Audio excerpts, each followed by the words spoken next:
We'll guide you through how to use Trello to create a content calendar.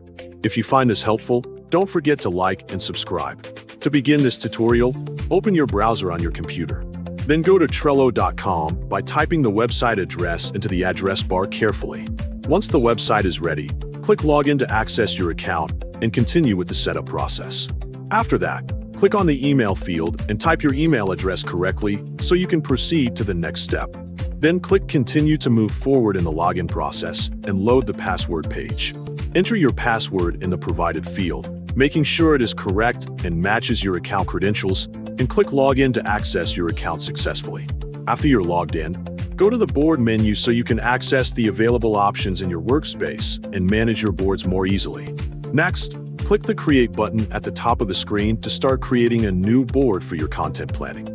From the available options, select Start with a template so you can use a ready-made structure instead of creating everything manually from scratch.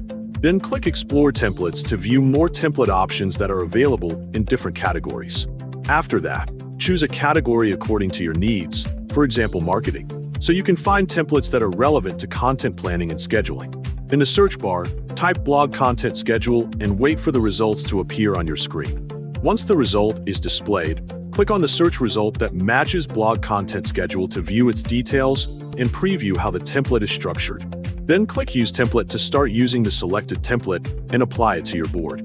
After that, type your board title according to your needs, for example Content Calendar, so it is easy to recognize and organize within your workspace.